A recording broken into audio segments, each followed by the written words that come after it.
Hello good morning दोस्तों। आज हम लूसेंट क्लास 20 देखने जा रहे हैं, जो कि 19 तक का आपका वीडियो बना अपलोड कर दिया गया है। आप वहां से देख लीजिए। आज चलिए क्लास 20 चेक करते हैं। भारत के प्रमुख जलप्रपात।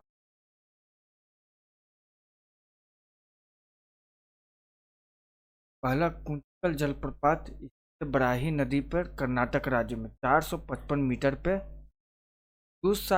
दूधसागर जलप्रपात मांडवी पे स्थित है, गोवा राज्य में 10 मीटर।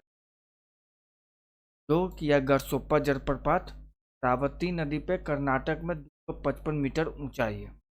गिरना जलप्रपात नर्मदा नदी पे मध्य प्रदेश में 183 मीटर।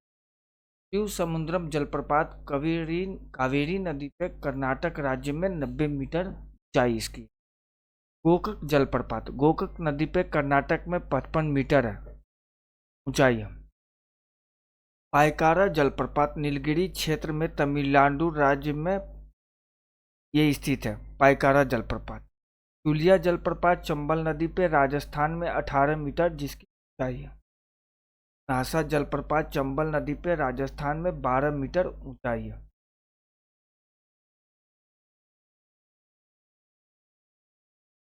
हर जलप्रपात टोंस नदी पे राजस्थान में 100 मीटर ऊंचाई है।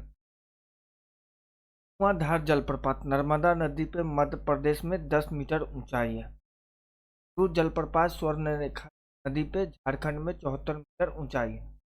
कावेरी नदी पर तमिलनाडु में होगेनकल जलप्रपात तथा कर्नाटक राज्य में भारचुक्की और बालमूरी जलप्रपात अवस्थित। नोट: योग या महात्मा गांधी जलप्रपात भारत में सबसे ऊंचा गैर पंक्तिबद्ध जलप्रपात। भारत की जलवायु किसी क्षेत्र में लंबे समय तक जो मौसम की स्थिति होती है उसे उस स्थान की जलवायु कहता है। भारत की जलवायु उष्णकटिबंधीय मानसूनी जलवायु है। मौसम किसी स्थान पर थोड़े समय की, जैसे एक दिन या एक सप्ताह की वायुमंडलीय अवस्थाओं को वहां का मौसम कहते हैं। भारत में मौसम संबंधी सेवा 1875 ईस्वी में आरंभ की गई थी। तब इसका मुख्यालय शिमला में था। प्रथम विश्व युद्ध के बाद इसका मुख्यालय पुणे लाया गया। अब भारत के मौसम संबंधी मानचित्र वहीं से प्रकाशित हुआ। भारत जलवायु को मानसून के अलावा प्रभावित करने वाले दो प्रमुख कारक हैं। उत्तर में हिमालय पर्वत उपस्थिति के कारण मध्य एशिया से आने वाली शीतल हवाएं भारत में नहीं आ पाती। दूसरा, दक्षिण में हिंद महासागर इस उपस्थिति और भूमध्य रेखा की समस्या के कारण उष्णकटिबंधीय जलवायु अपने आदर्श स्वरूप में पाई जाती है। मानसूनी पवनों द्वारा समय समय पर अपनी पूर्णतः बदल लेने के कारण भारत में निम्न 4 ऋतु चक्रवात पाई जाती है। शीत ऋतु 15 दिसंबर से 15 मार्च। ग्रीष्म ऋतु 16 मार्च से 15 जून तक। वर्षा ऋतु 16 जून से 15 सितंबर तक। शरद ऋतु 16 सितंबर से 14 दिसंबर।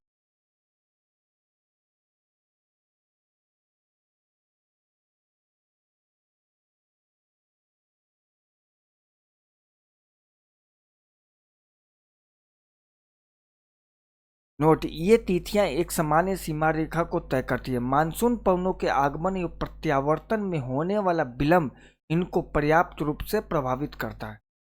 उत्तरी भारत के मैदानी भागों में शीत ऋतु में वर्षा पश्चिमी विक्षोभ या जेट स्ट्रीम के कारण होती है। राजस्थान में इस वर्षा को मावबट कहते हैं। जाड़े के दिनों में जनवरी फरवरी महीने में तमिलनाडु के तटों पर या कोरोमंडल तट पर वर्षा लौटती हुई मानसूनी या उत्तरी पूर्वी मानसूनी के कारण होती।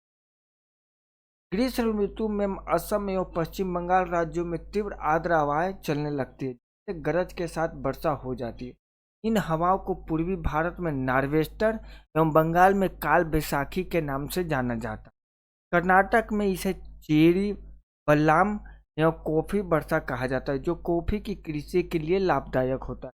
आम की फसल के लिए लाभदायक होने के कारण इसे दक्षिण भारत केरल में आम्र वर्षा कहते हैं।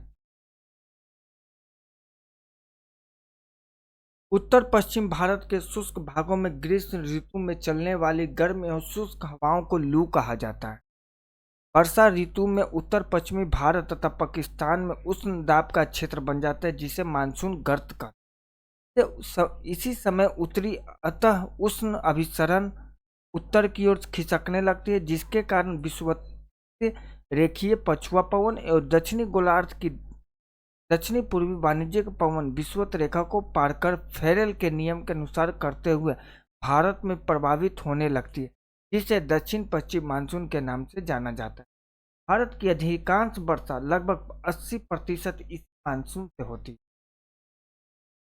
भारत की प्रायद्वीपीय आकृति के कारण दक्षिण पश्चिम के मानसून दो शाखाओं में विभाजित हो जाता है, अरब सागर की शाखा तथा बंगाल की खाड़ी की शाखा। अरब सागर की शाखा का मानसून सबसे पहले भारत के केरल राज्य में जून के प्रथम सप्ताह में आता है।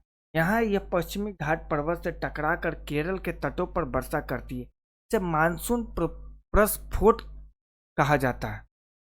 गारो खासी और जयंतिया पहाड़ियों पर बंगाल की खाड़ी से आने वाली हवाएं अधिक वर्षा लाती है जिसके कारण यहाँ स्थित मानसीराम मेघालय विश्व में सर्वाधिक वर्षा प्राप्त करने वाला स्थान लगभग 1141 सेंटीमीटर है।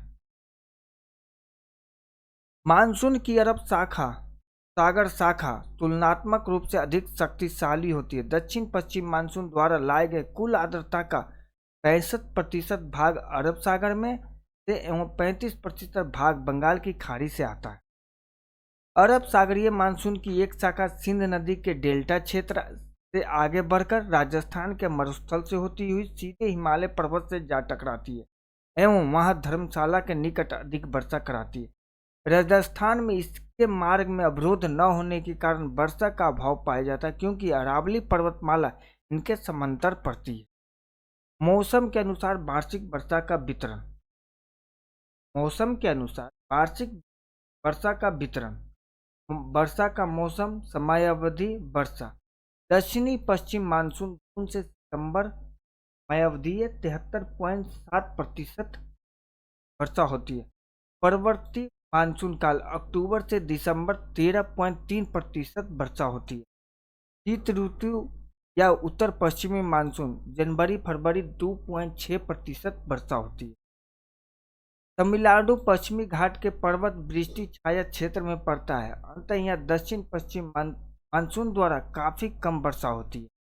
तमिलनाडु में शरतकालीन वर्षा उत्तर पूर्वी मानसून के कारण होती है। शरद ऋतु को मानसून प्रत्यावर्तन का काल कहा जाता है। इस ऋतु में बंगाल की खाड़ी एवं अरब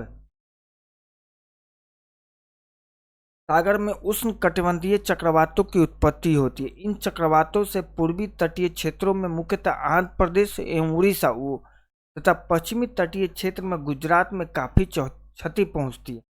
प्रत्यावर्ती मानसून या मानसून निर्वर्तन से सबसे अधिक वर्षा तमिलनाडु में होती है। एल नीनो और भारतीय मानसून। एल नीनो एक जटिल मौसम तंत्र है जो हर 5 या 10 साल बाद प्रकट होता है। इसके कारण संसार के विभिन्न भागों में सूखा, बाढ़ और मौसम की चरम अवस्थाएं आती है।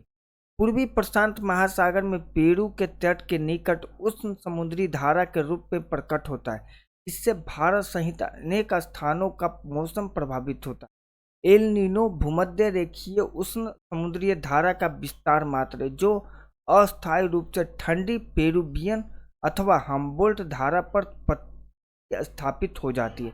यह धारा पेरू तट के जल का तापमान 10 डिग्री सेल्सियस तक बढ़ा देती है। इसके निम्नलिखित परिणाम होती है। भूमध्य रेखीय वायुमंडलीय परिसंचरण में विकृति, समुद्र की जल के वाष्पन में अनियमितता, प्लवक की मात्रा में कमी जिससे समुद्र में मछलियों की संख्या घट जाती है। भारत में मानसून की लंबी अवधि के पूर्वानुमान के लिए एल नीनो का उपयोग होता है। नोट: एल नीनो का शाब्दिक अर्थ बालक है क्योंकि यह धारा दिसंबर के महीने में क्रिसमस के आसपास नजर आती है। पेरू दक्षिणी गोलार्ध दिसंबर गर्मी का महीना होता है। दोस्तों, भारत की मिट्टी का कल क्लास करेंगे, तो थैंक यू।